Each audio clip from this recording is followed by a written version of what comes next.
राजकीय, सामाजिक आणि सांस्कृतिक घडामोडींचं वर्तमान चित्र दाखवणाऱ्या ठाणे वर्तमानमध्ये मी नितीन बोरसे आपलं पुन्हा एकदा हार्दिक स्वागत करतो. सादर करीत आहोत आजच्या ठळक बातम्या. शिवाय विद्याप्रसारक मंडळाच्या अध्यक्ष सुलेखाताई चव्हाण यांचा वाढदिवस आज अतिशय साधेपणाने साजरा करण्यात आला. सुलेखा चव्हाण यांच्या वाढदिवसानिमित्त ठाणे शहरामध्ये रक्तदान शिबिराचं आयोजन करण्यात आलं होतं. यावेळेस मोठ्या संख्येने नागरिकांनी रक्तदान शिबिरामध्ये सहभाग घेऊन हे रक्तदान शिबिर यशस्वी केलं. त्याचप्रमाणे येऊर येथील विवेकानंद बालकाश्रमामधील विद्यार्थ्यांसाठी खाऊ वाटप, ज्येष्ठ नागरिकांसाठी छत्री वाटप अशा प्रकारच्या विविध कार्यक्रमांचं आयोजन देखील या निमित्ताने सुलेखा चव्हाण यांच्या वाढदिवसानिमित्त करण्यात आलं होतं. या परिसरातील माजी नगरसेवक सुधाकर चव्हाण यांच्या निधनानंतर या परिसरामध्ये नागरिकांच्या विकासाची अनेक कामं सुलेखा चव्हाण यांनी केली आहेत. या परिसरातील नागरिकांना मदतीचा हात सातत्याने त्या पुढे करत असतात. यामुळेच आज मोठ्या संख्येने त्यांना शुभेच्छा देण्यासाठी नागरिक त्यांच्या निवासस्थानी एकत्र जमल्याचं चित्र बघायला मिळालं. गुजरातमध्ये जो अपघात झाला त्याच्याबद्दल मी श्रद्धांजली वाहते सगळ्यांना दी. आणि हा आज वाढदिवस आहे, तर त्याच्यासाठी तो साध्या पद्धतीने साजरा करतो आम्ही. तर त्याच्यामध्ये रक्तदान शिबिर आणि रक्तदान शिबिर आता मुलांना गणवेश वाटप आणि छत्र वाटपाचा कार्यक्रम आहे, तो आम्ही साधेपणाने साजरा करतोय. अगदी काल जी विमान दुर्घटना झाली त्या मृतात्म्यांना शिवाईनगरतर्फे काकीतर्फे श्रद्धांजली अर्पण करते. आणि आज हा कार्यक्रम काकीचा आज वाढदिवस असल्यामुळे आम्ही साध्या पद्धतीने साजरा करतो आहे. त्याच्यामध्ये आम्ही रक्तदान शिबिर आणि येऊरच्या येथील अनाथ मुलांना गणवेश वाटप करणार आहोत आणि संध्याकाळी छत्री वाटप असा छोटासा साधा कार्यक्रम आम्ही आयोजित केलेला आहे, तो पूर्ण करणार आहोत. आणि आम्हा सर्वांतर्फे महिला मंडळातर्फे काकीला वाढदिवसाच्या खूप खूप खूप खूप शुभेच्छा. नमस्कार.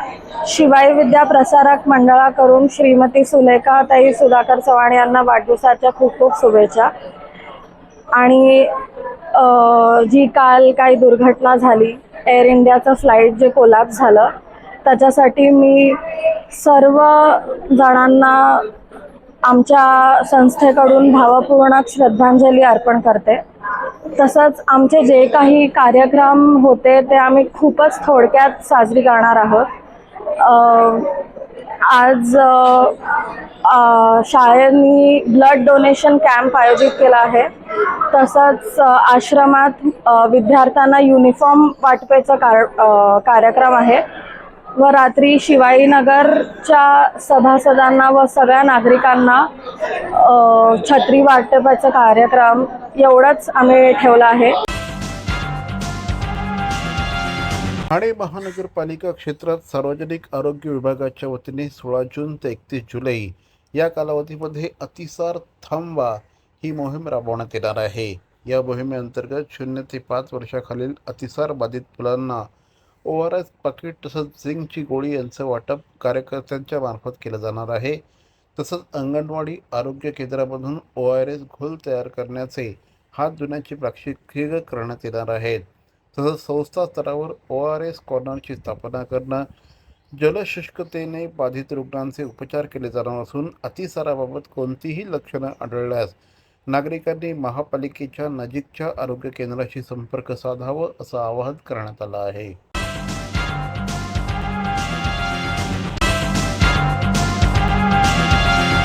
CP Goenka International School, nurturing talent at young age for scholastics, sports and performing arts in global perspective. Proud to have world toppers and country toppers in 10th standard Cambridge examinations. Ranked the best emerging school by the Times of India for personality over percentage. CP Goenka is the intelligent choice. Shrimati Sulekha Sudhakar Chavan म्हणजे स्वर्गीय सुधाकर चव्हाण यांच्या पत्नी. भाईंकडून आलेला समाजसेवेचा वारसा आज वहिनी तितक्याच समर्थपणे पुढे नेत आहेत. भाईंचं कर्तृत्व, त्यांचा अफाट जनसंपर्क, जनतेची कामं करण्याचा अफाट अनुभव हे सगळं वहिनींनी भाईंच्या निरीक्षणातूनच साधलं. आणि आज भाईंचा हाच वारसा त्या समर्थपणे पुढे घेऊन जाण्याचा प्रयत्न करत आहेत. शिवाई विद्याप्रसारक मंडळाच्या अध्यक्षा म्हणून प्रभागातील आणि ठाणे शहरातील विद्यार्थ्यांना शिवाई विद्याप्रसारक मंडळाच्या माध्यमातून दर्जेदार शिक्षण मिळावं हा वहिनींचा आग्रह असतो. त्यातूनच या संस्थेचा कारभार त्यांनी सक्षमपणे केवळ चालवला नाही तर पुढे नेला. शिवाईनगर सार्वजनिक नवरात्रोत्सव मंडळाच्या अध्यक्षा या नात्याने हा उत्सव त्यांनी दिमागदार पद्धतीने सुरू ठेवला. हा उत्सव म्हणजे शिवाईनगरची जान, शान आणि सन्मान. हा उत्सव म्हणजे भाईंच्या जिव्हाळ्याचा विषय. केवळ भाईच नाही तर परिसरातील सगळ्याच नागरिकांचा हा अभिमानाचा आणि भक्तिभावाचा विषय.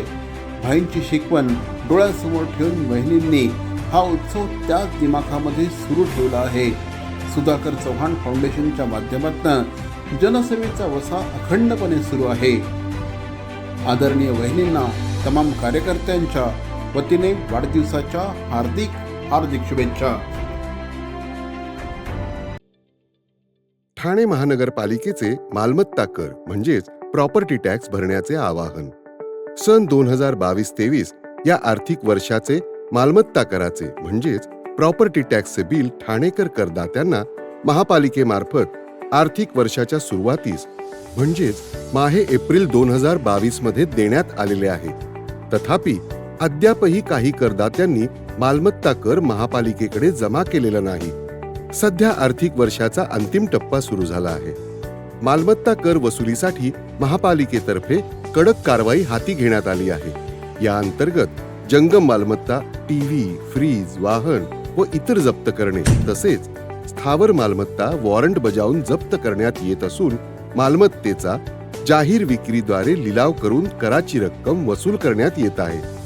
मालमत्तेस पाणी पुरवठा करण्यात येणारे नळ संयोजन खंडित करण्यात येत आहेत. त्याचप्रमाणे थकीत मालमत्ता करावर 2% व्याज आकारले जात असल्याने भरावयाची रक्कम वाढत आहे. आपला मालमत्ता कर propertytax.thanecity.gov.in या लिंकद्वारे तसंच गुगल पे, फोन पे, पेटीएम याद्वारे ऑनलाईन पद्धतीने करण्याची सुविधा उपलब्ध करून दिली आहे. शनिवार, रविवार व सार्वजनिक सुट्टीच्या दिवशी नागरिकांना मालमत्ता कर भरणे सोयीचे व्हावे याकरता महापालिकेचे मालमत्ता कर संलग्न कार्यालय या दिवशी कार्यान्वित ठेवण्यात आलेले आहे. तरी मालमत्ता कर वसुलीची अप्रिय कारवाई टाळण्याच्या दृष्टिकोनातून मालमत्ता कर भरून महापालिकेस सहकार्य करावे. धन्यवाद.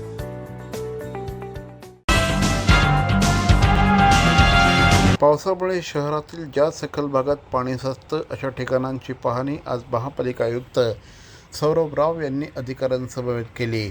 अतिवृष्टीच्या काळात सखल भागात पाणी साचून नागरिकांची गैरसोय होणार नाही या दृष्टीने योग्य ती खबरदारी घेण्याच्या सूचना देखील आयुक्तांनी सर्व अधिकाऱ्यांना केल्या.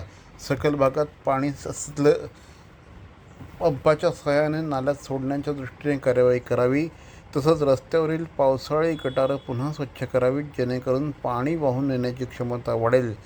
या दृष्टीने कार्यवाही करण्याचे निर्देश देखील यावेळी देण्यात आले. भारतात सर्वप्रथम राज्य सरकारने घर कामगारांसाठी महाराष्ट्र राज्य घरेलू कामगार कायदा केला. हा कायदा 2011 मध्ये अंमलात आला. परंतु दुर्दैव असं की या कायद्याची म्हणावी तशी अंमलबजावणी सरकारी बाबूंकडून होत नाही. यावर सरकारचं नियंत्रण नाही. त्यामुळे ज्यांच्यासाठी हा कायदा करण्यात आला ते राज्यातील घरकाम करणारे आजही या कायद्याच्या माध्यमातून मिळणाऱ्या सोयीसुविधांपासून वंचित आहे असा आरोप राष्ट्रीय घर कामगार चळवळीचे राज्य समन्वयक ज्ञानेश पाटील यांनी शुक्रवारी ठाण्यात पत्रकार परिषदेत केला.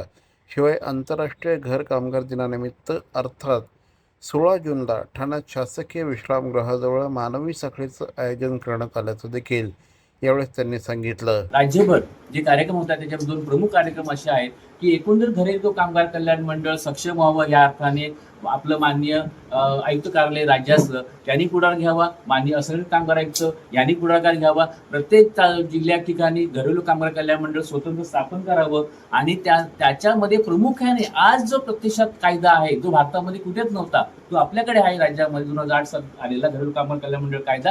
ह्या कायद्याने जी शिष्यवृत्ती द्यायची, ह्या कायद्याने जे आरोग्य विम्याचं संरक्षण द्यायचं, ह्या कायद्याने जे कौटुंबिक विम्याचं संरक्षण द्यायचं, ह्या कायद्याने जे अपघात विम्याचं संरक्षण द्यायचंय त्याची तरतूद तातडीने चालू करा आणि घरकामगार महिलांना एक सक्षम कायदेशीर आधार द्या हे सांगणं आजच्या घडीला 16 जून आंतरराष्ट्रीय घरकामगार दिनी महत्वाचं आहे. धन्यवाद. तर मंडळी, या होत्या आजच्या ठळक बातम्या. आपल्या काही सूचना अथवा समस्या असल्यास आमचा पत्ता Dadoji Konde stadium, shop number 16, खाटन रोड, ठाणे पश्चिम, दूरध्वनी क्रमांक 9820939420. तर मग पुन्हा भेटू उद्या याच वेळी याच ठिकाणी ठाणे वर्तमानमध्ये. तोपर्यंत धन्यवाद. जय हिंद, जय महाराष्ट्र.